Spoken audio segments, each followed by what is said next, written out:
No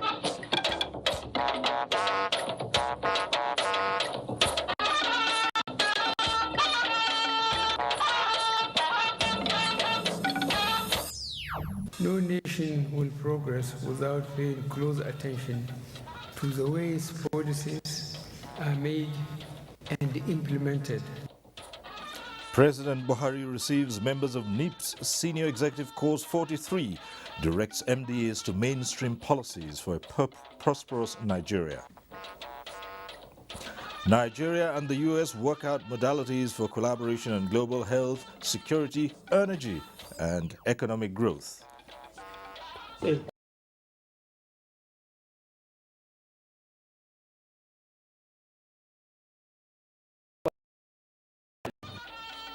Plus, Nigeria's economy retains positive projections amid slight contrast. Good evening. This is NTA Network News reaching you live. I'm Cyril Stober in Abuja. Hingino John Adams joins us from Lagos, while Felicia Dalia Samaila is in Jos. The Speaker of the House of Representatives, Femi Gbajabiamila, has formally briefed President Muhammadu Buhari on reasons for the passage of the provision of direct primaries in the Electoral Act Amendment Bill passed by the National Assembly. State House correspondent Adamu Sambu reports that the Speaker, accompanied by some members of the House, met the President behind closed doors. Discussions during the high-level engagement that lasted about 1 hour centered on the controversy surrounding the new legislation as well as other critical national issues. Speaking to newsmen shortly after, Speaker Femi Gbajabiamila attributed the position of the House on direct primaries to the selfless desire of legislators to sustain and strengthen democracy in the country. We are for direct primaries. We are for direct primaries. We are for empowering the people from at the grassroots level. Let everybody participate in governance. Democracy is defined as government of the people, for the people, and by the people. People is used 3 times in that definition. And it doesn't start from general election, it starts from the primaries. So we've made it very clear, abundantly clear. You pass the not too young to run bill, but at the same time, you close the space for the young ones who you've passed the bill to run. You continue with your indirect primaries, how would the young people get involved? Now they have a chance with the direct primaries. You've opened up the space, and they can get in and mobilize themselves, and whoever, if they're popular enough, they win the election. They're not dependent on any godfather. There's this concern that you are fighting because you are being aged out. Let me tell you something very clearly. For me, and I've said it over and over again, the indirect primary is easier for me. At least as far as my constituency is concerned. The indirect primary is easier for me.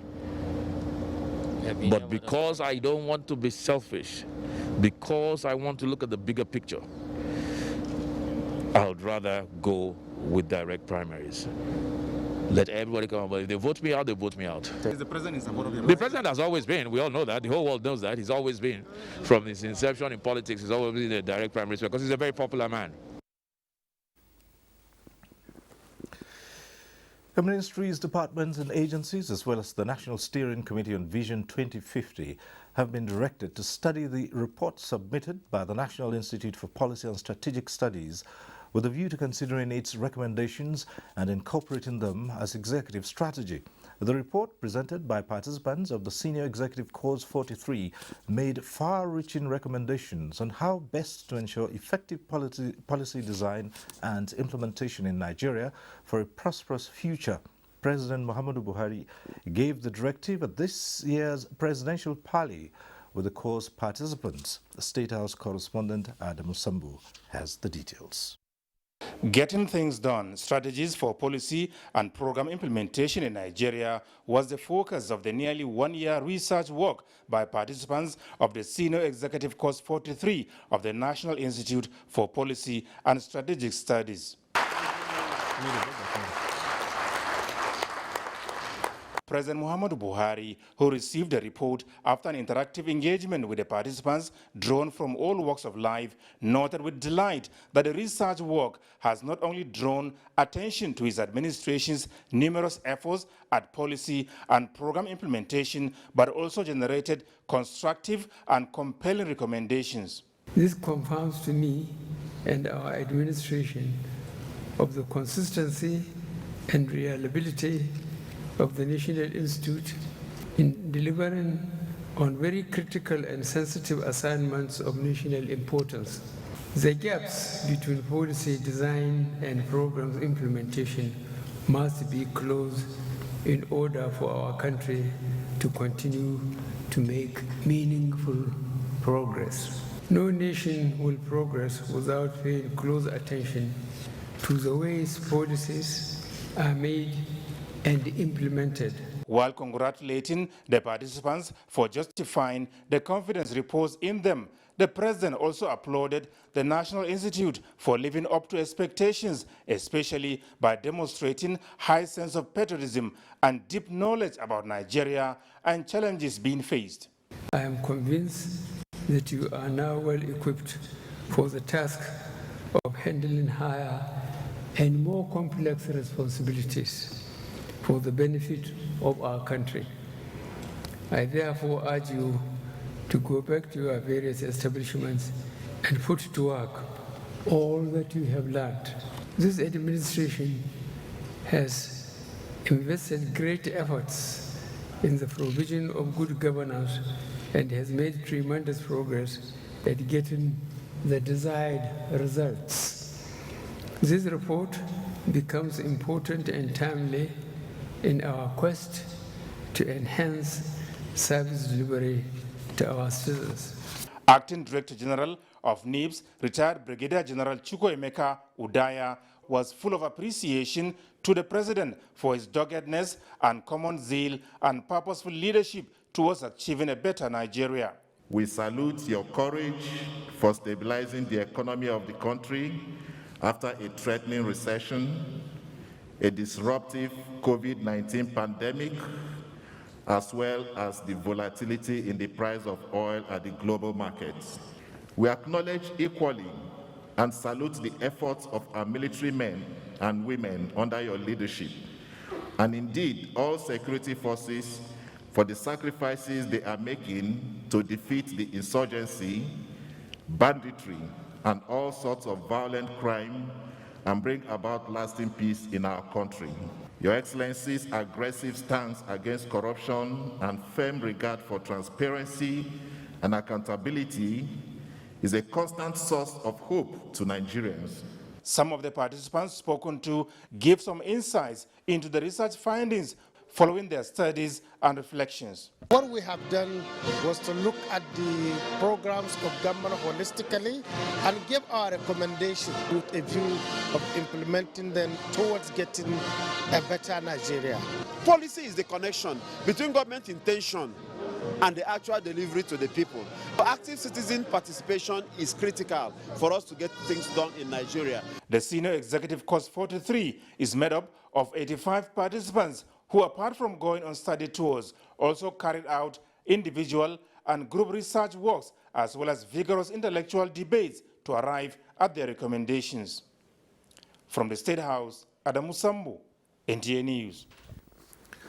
Information and Culture Minister Lai Mohammed has commended the United Nations Educational, Scientific and Cultural Organization, UNESCO, for the steps it has taken so far to protect cultural heritage around the world. The minister stated this while making his submission at the 41st session of the UNESCO General Conference in Paris, France. Anthony Forsin reports.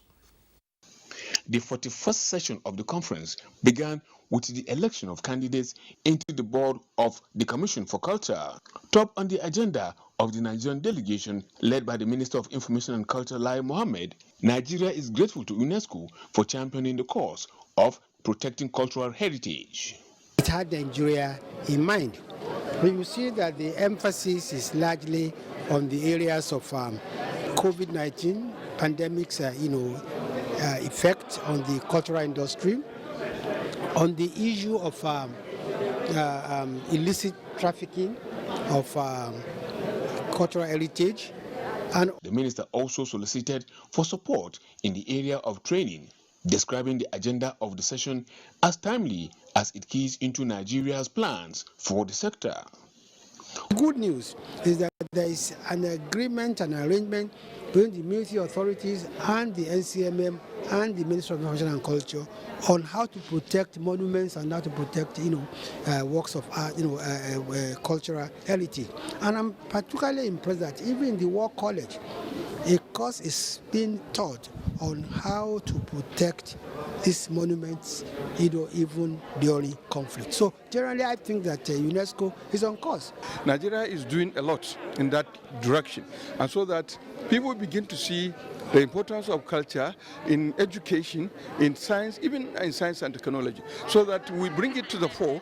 Like any other countries, we believe that once we do that, we should be in a better position, to develop Nigeria as it is. UNESCO has for now reinforced the essential role in response to development, security, and humanitarian challenges facing countries around the world. In Paris, France, Anthony Forson, NTA News. The Minister of Sports and Youth Development, Sunday Dare, has disclosed that plans are underway for the resuscitation of the National Sports Commission scrapped by government in 2015, and that a bill towards achieving this is before the National Assembly. He made this known at the executive press briefing organized by the presidential media team. State House correspondent Jide Onifade reports. This is the 24th session of the weekly press briefing by executives of ministries, departments and agencies. On the platform is the Minister of Sports and Youth Development, Sunday Dare. The minister speaks of a number of initiatives, programs, activities and policies of his ministry. Because of the work we've done in 18 months and then the reclassification of sports into business, the National Development Plan that was approved last week Wednesday, for the first time allocated 88 billion naira to sports development in 4 years. But we didn't do sports alone. We also did something for youth. And the youth development also got 60 billion naira. So the successor plan to the ARPG has sports at the table, but also getting about 2.5 to 3% of the total money that's going on. The minister strongly believes that the Nigerian National Sports Commission should return. We've had 2 public hearings. We believe strongly that the National Sports Commission should return. A new structure, a new orientation, benchmarked against similar. Minister Sunday Dare also wants private organizations to get involved in sports development and possibly acquire and run some of the existing football clubs in the country. The Super Eagles must qualify for Qatar 2020. We know the power of football, and we will do whatever is necessary. We will make whatever amends is required.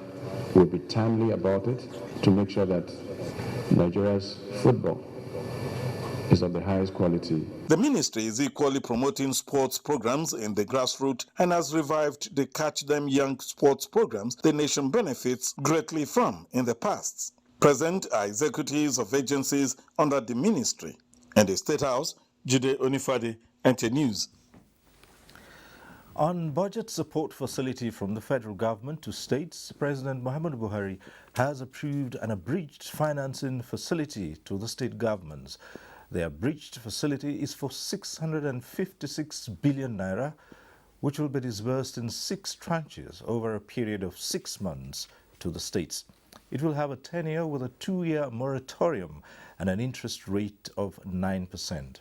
This was disclosed by the Minister of Finance, Budget and National Planning at the National Economic Council virtual meeting chaired by Vice President Yemi Osinbajo. Here again is Jide Onifade with the report. Governor Abdullahi Sule of Nasarawa State, who briefed the press after the virtual meeting, says the National Economic Council received a situation report on COVID-19 cases in the country. It's only today we received the information that at least Nigeria has enough vaccines, to go around. So right now, every state governor has returned, with the mission that one, we are going to go around and start campaign He says people are no longer taking the issue of COVID-19 pandemic serious, which is the main reason for the increase in fatalities. Governors, he says, will continue to ensure that the people are well vaccinated. So far, the number of deaths recorded is 2,173. On cholera, which is another cause of high number of deaths in recent times, the governor said states are already taking action to calm the storm. The situation in the country has so far affected 100,157 cases, and 32 states plus the FCT are affected, and the total number of deaths, even on that one, remains high, with over 3,449 cases. Deputy Governor of Ebonyi State, Eric Kelechi Igwe, says NEC also received the report of Ad hoc Committee on National Agency for Science and Engineering Infrastructure, NASENI, presented by the Governor of Ekiti State on how states could benefit from NASENI. The committee also frowned at states coming up with their own initiative, but advised that all initiatives should be submitted to NASENI in order to achieve alignment with NASENI's initiative. And that NASENI also should give a briefing on a quarterly basis to monitor how NASENI is impacting industrialization and entrepreneurship in Nigeria. Council also should set up a framework for NASENI's operations. Excess crude accounts, the balance as at the 15th of November is $60 million. For the stabilization account, the balance is 27 billion naira. For the development of natural resources account, the balance is over 60 billion naira. Also, the finance minister disclosed that there is progress in the State House. Jide Onifade, NTA News. You're watching the news on NTA. Thanks for staying with us. Nigeria's economy is showing sustained growth in spite of a recent slump in figures, as the gross domestic product GDP grew by 4.03% at some year-on-year real terms in the third quarter of 2021. Muplang Dakok reports that this is released in the latest GDP figures by the National Bureau of Statistics. Despite the global impact of COVID-19, Nigeria's gross domestic product GDP grew by 4.03%, sustaining growth over the last 4 quarters. Speaking on the numbers, Statistician General of the Federation Simon Harry expressed optimism that the economy is still showing sustained positive growth despite the decline of 0.98% from the second quarter of 2021. In quarter 2, which was a tremendous improvement, the nation recorded a growth of 5.01%. And so all these were as a result of majorly the base effects of the negative GDP recorded in 2020. And so this trend has also continued, and indeed is affecting the quarter 3 GDP, which is recording a growth of 4.03%. The data shows that at the end of the quarter, the oil sector grew by 7.4%, while the non-oil sector grew by 5.44%. Fastest growing sectors were rail transport and pipeline, metal ores, oil transport, and financial institutions, while the slowest growth was recorded in oil refining, crude, petrol, and natural gas. Once again, just as the GDP figures were released, Nigeria joined the rest of Africa to mark this year's African Statistics Day, where key players say Nigeria must lead the rest of Africa in moving decisively towards reforms in statistics for economic growth. I hope that today's dialogue would address the various challenges in the Nigerian statistical system and provide the way forward for a better and effective statistical delivery in the country. The theme for this year is modernizing national statistical systems to support socio-cultural development in Africa. In Abuja, Muplang Dakok, NT. And to speak more on the economy and the likely impact of a fluctuating economic growth rate, development economist Nia Kinshiju joins me in the studio. Thanks for being here. It's a pleasure always. Thanks so much. How do you explain fluctuations in economic growth in spite of an increase in GDP or so?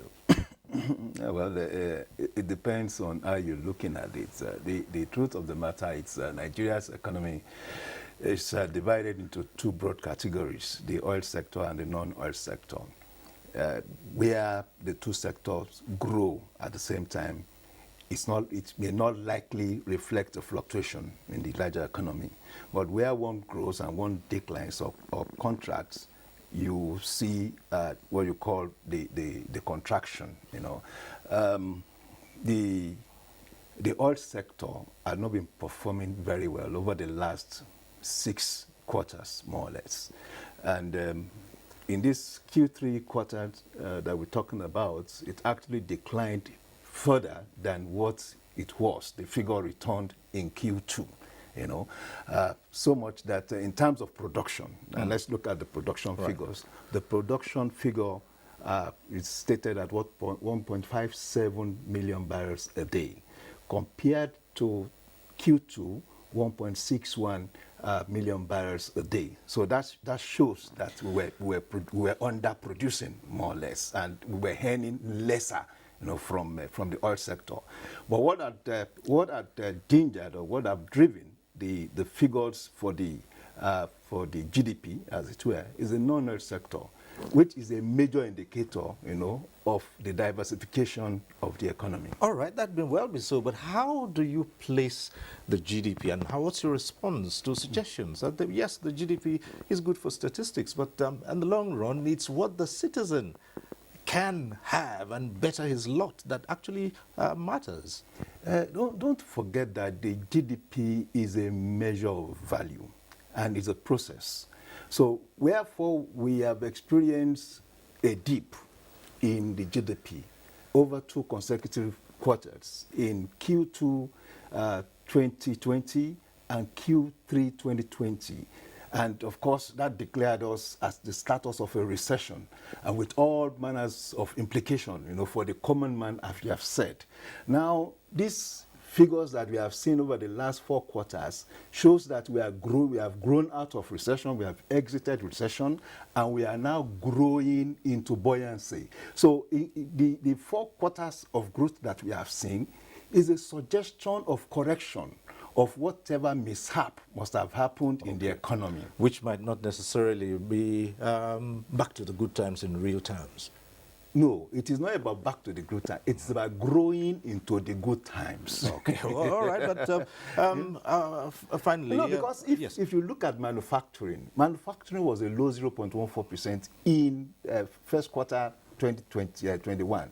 Now it's 4.29. It tells us that activities are expanding in the manufacturing sector.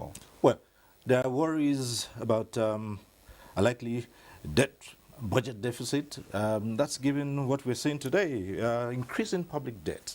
Now, with this scenario, can you confidently say that Nigeria can still attain the growth it set for itself in 2022? Yeah, even in 2021 projections, I think Nigeria would attain it. Don't forget that the World Bank projected 2.6% growth for 2021. Nigeria itself projected 3% growth, GDP growth in 2021, and the World Bank 2.7% in 2022. But as it is now, the figures are talking above 3%.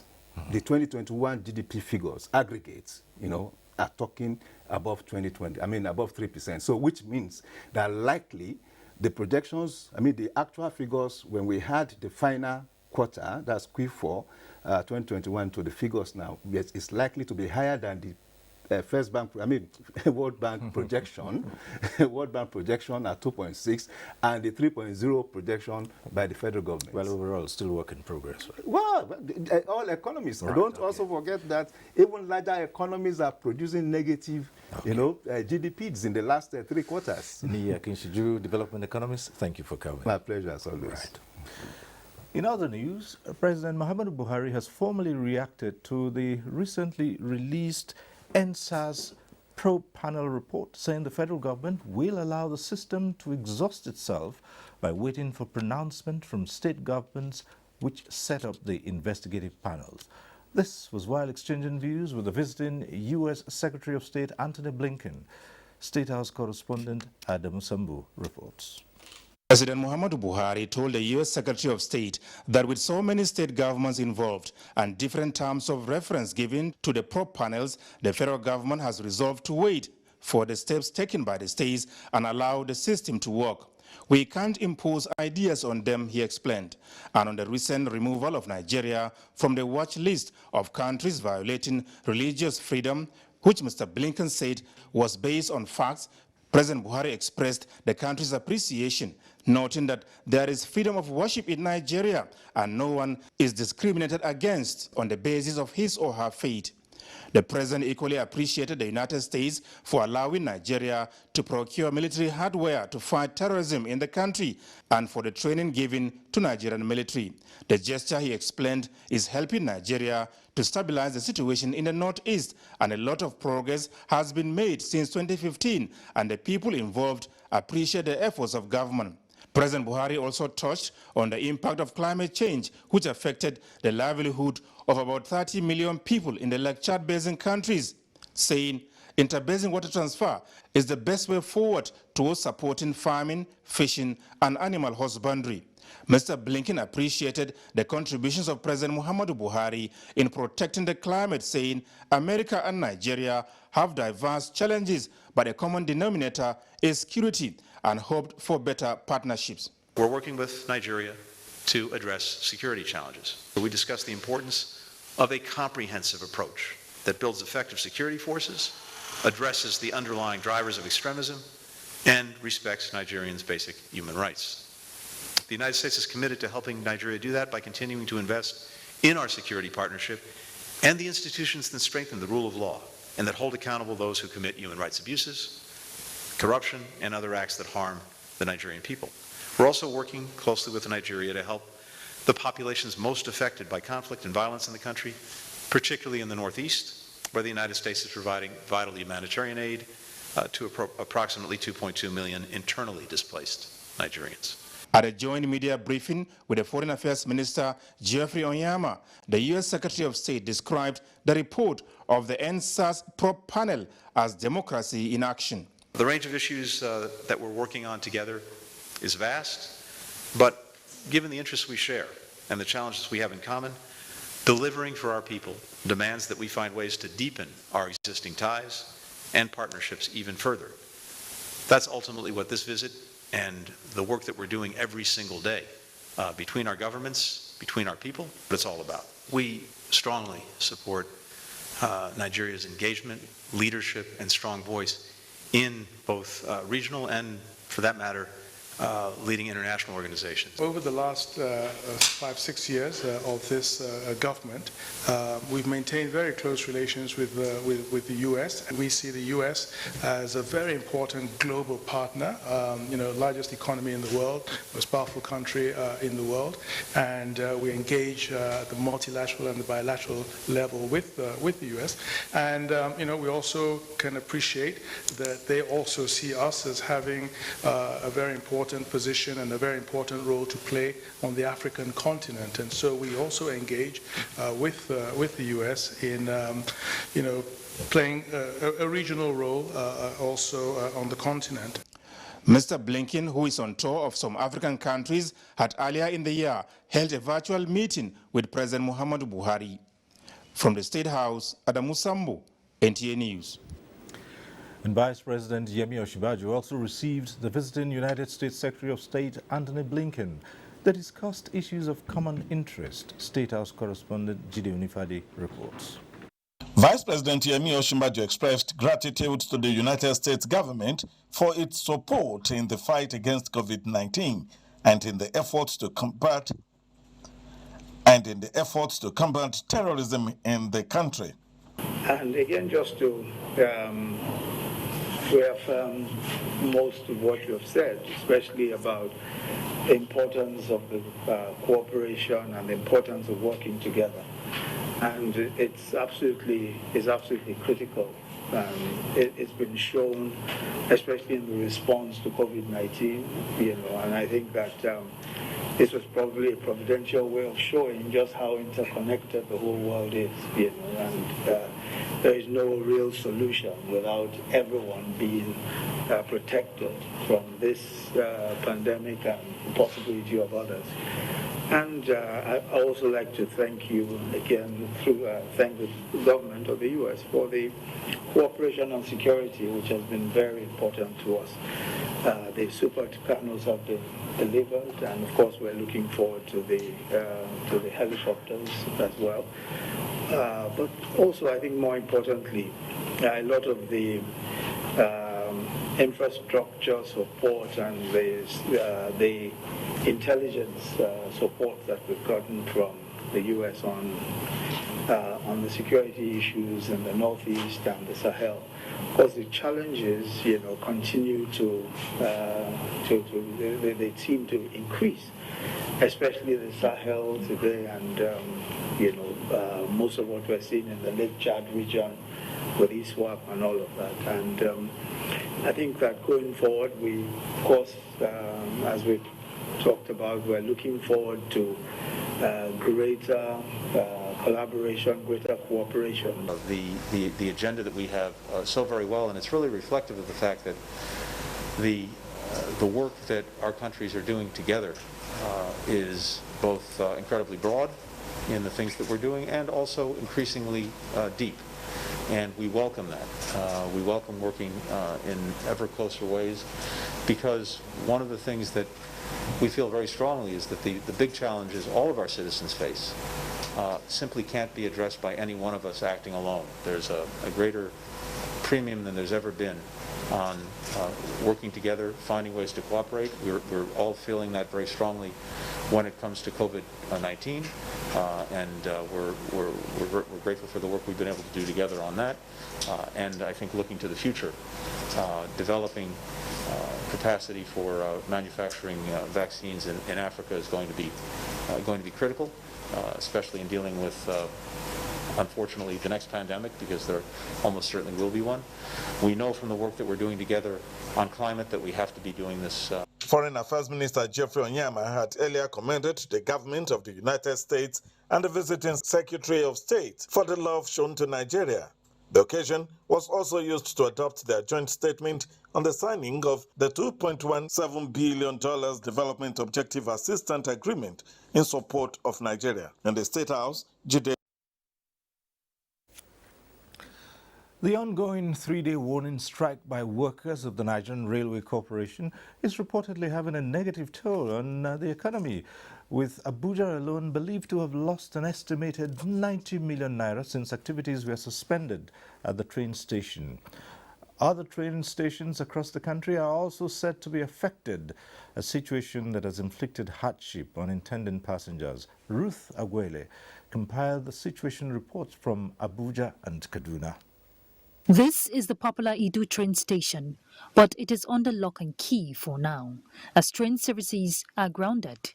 Oina Kaluoka reports that the entrance to the station was devoid of the usual operation as the workers embark on 3 days warning strike to demand for better working condition. Good welfare we are seeking for. You are paying Chinese dollars. No quotas for staff. We are sleeping inside container.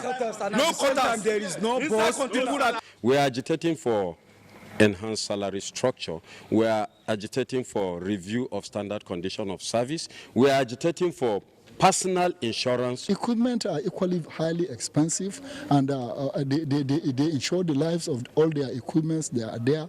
But even to insure the lives of somebody that is even driving this equipment, it has not been there. As I'm talking to you, we're still parling with them. The Honorable Minister of Transportation has made strong cases. In Kaduna, the Rigasa station was also a shadow of itself as the staff embarked on the warning strike to drive home their demands. Haruna Mohammed reports that the shutdown of the train station affected economic activities. We do not know where our next meal is going to come from because all the passengers either coming to or from the train station, they are no more. As train services suspends for now, porters for the purchase of tickets have also been suspended. Passengers both in Abuja and Kaduna are said to have resorted to vehicles as alternative. Ruth Aguela, NTA News. And there's more on the railways as we go over to Lagos and link up with Hingino, who has more reports. Hingino, the trains have ground to a halt, haven't they?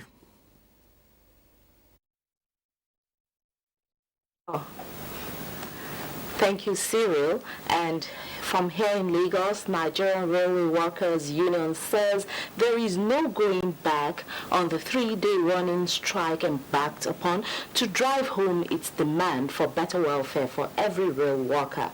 The National Secretary of the Union, Comrade Segun Esan, said this while speaking with Kehinde Adebisi, who visited the Mobalaji Johnson train station, Ebutemeta, in Lagos. Arriving at the Mobalaji Johnson train station, I was met by union members who barricaded the entrance and administrative block of the corporation. The usually busy station was a shadow of itself with no activity going on.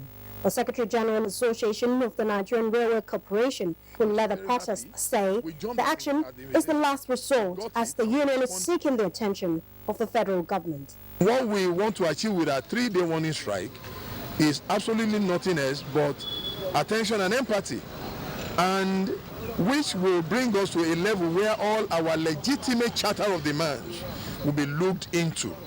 Yemi Adesoya plans for the day has been thwarted due to the strike.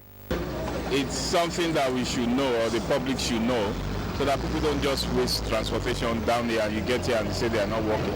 Managing Director, Nigerian Railway Corporation, says adequate measures are being put in place to address the situation. We have before now reached out to our clients and customers that we are still talking with our workers, the union leaders, and if by chance they agree to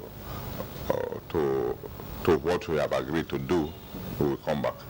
But we hope it will not last the 3 days. It will be remembered that the Minister of Transportation, Rotimi Amechi, who got wind of the strike, met with leadership of the union to reach a compromise, but to no avail. The 3-day warning strike ends on November 20th. In Lagos, Kehinde Adebisi, NTA News. And now, away from the industrial action, the Police Public Complaints Committee has begun its sensitization campaign to educate Nigerians on how to channel their grievances on the misconduct of police personnel to their appropriate quarters for necessary action. Minister of Police Affairs, who was speaking at the Police Public Complaints Commission Southwest Sensitization Campaign, was emphatic that the exercise will go a long way in enhancing police public relations in Nigeria. No doubt that the memory of the NSAS protest last year and its negative consequences is still lingering in the minds of Nigerians. The protest was due to incessant cases of police brutality, which got Nigerian youth angry and made them take to the streets to express their feelings. Minister of Police Affairs says the idea of Police Complaints Committee is to have a permanent structure that will address incidents of police brutality and abuses of human rights of Nigerians, with assurance that the complaints will be attended to promptly. If the PPCC had been active, it would have provided adequate channel through which affected Nigerians would ventilate their grievances on police brutality, and the strategy which before the nation late last year would have been averted.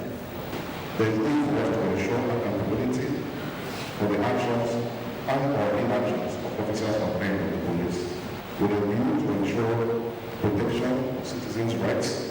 The campaign will further create the much-needed awareness of the committee's existence and functions as an effective and appropriate institution to receive and address public complaints against police personnel. On our activities, and this will, of course, assist us to amend the state in ensuring that the police as a law enforcement agency has a very healthy respect for the rights of the citizens. It is expected that the sensitization campaign which will be held in 6 geopolitical zones in the country, will to a large extent help to deepen the ongoing process of reshaping the police for effective service delivery. In Lagos, Kende Adebisi, NTA News. You're watching NTA Network News. It's time for another break. The news. We're back in Abuja now. The Niger Delta Development Commission, NDDC, has been recognized for its interventions in agribusiness in the Niger Delta region. The Catfish and Allied Fish Farmers Association of Nigeria, CAFAFAN, conferred an award of excellent service on Effiong Aqua. Aqua was represented by the Director Aquaculture and Fishery, Felix Amurwe. Delta Development Commission is not relenting in her intervention mandate to promote agribusiness in the Niger Delta region. Hence, the Catfish and Allied Fish Farmers Association of Nigeria is conferring on the MD an honorary award in recognition of his contribution in the promotion of agriculture. Happy to help you. We have trained over 15,000 youths and women and practicing farmers in the region in various areas of agribusiness. And just recently, we have concluded plans to also train an additional 2,000 persons, youth and women in the region. Other stakeholders at the event identified areas that need urgent attention to further improve food sufficiency in the country. We are called Niger Delta because of the peculiarities of our environment, and that requires that we should be able to feed the entire country with the resources from that environment. Some beneficiaries of NDDC agricultural interventions speak. And the NDDC trained us at Abuja. When we came back, they empowered us. And we started about 2,500 finger days. The theme for the event is aquaculture, a true business opportunity, empowerment and economic development. In Port Harcourt, Osinachi Abraham, NTA News. Plateau State House of Assembly has reportedly received a letter of resignation from the embattled Speaker Abok Nuhu Ayuba, dated 1st November 2021, which was read during the House of Assembly plenary by new Speaker Yakubu Sanda. However, Nuhu Ayuba has denied sending in such a letter. Ijoma Ozomena reports that the legislators have relocated to the old government house pending the completion of renovation of the Assembly complex. Speaker Yakubu Sanda seeks to consider his impeachment as resignation. Please accept this letter as a formal notice of resignation as the Speaker of the Plateau State House of Assembly. It was then committed to the Committees on Public Accounts and Petition and that of Rules and Business for necessary action. Meanwhile, the embattled Speaker Abok Nuhu Ayuba, in a telephone call, denied tendering resignation letter to the House. During the plenary, the House considered and passed into second reading the 2022 Appropriation Bill. Presenting the synopsis of the budget, Majority Leader Nanlong Daniel noted that the income and expenditure captured in the budget are geared towards revamping the state's economic fortunes. Other members who contributed on the bill described it as realistic and attainable and advised government to look inwards for alternative means of revenue to fund it. In Jos, Ijoma Ozemena, NTA News. And we go over to Felicia in Jos for another report. Felicia.